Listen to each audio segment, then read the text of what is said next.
ايه يا عم؟ ايه يا عم ده ايه ده؟ اعوذ بالله يا اخي. بسم الله الرحمن الرحيم.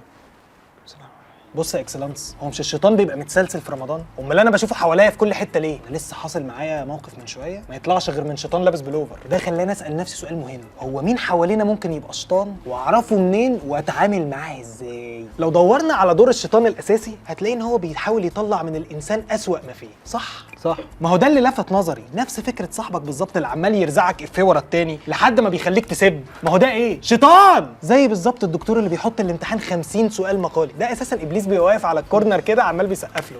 زمان كان الشيطان بيتسلسل في رمضان وهو قاعد متضايق، دلوقتي بيتسلسل ومعاه فشار وبيتفرج علينا كمسلسل عادي يعني. الشيطان اللي احنا اتربينا عليه زمان واحنا صغيرين ده خلاص ما بقاش موجود، الكائن الاحمر في احمر ده. الشيطان دلوقتي بقى شياكه، لابس بدله وكرافته وعمال يرزعك تاسكات في نهار رمضان لحد ما بيجيب اجلك، زي بالظبط اصحاب الشركات اللي حبكت يحطوا كل اعلاناتهم قبل اذان صلاه المغرب، ما انت بتبقى واقف بالكوبايه كده ذليل ذليل مستني الاذان يبدا ومش عارف، او دول كل يوم بيساهموا في افطار 80,000 صائم بس عشان بيسبوا لهم. جهنم فاضيه، الشياطين كلهم هنا يا اكسلانس.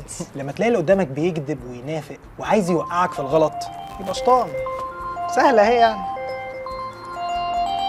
يا لهوي، عند الواد علي ودان، بقول لك ايه، رد عليه قول له ان انا عملت حادثه ومش عارف ارد عليه. ايه يا عم ده؟ اعوذ بالله. ايه ده؟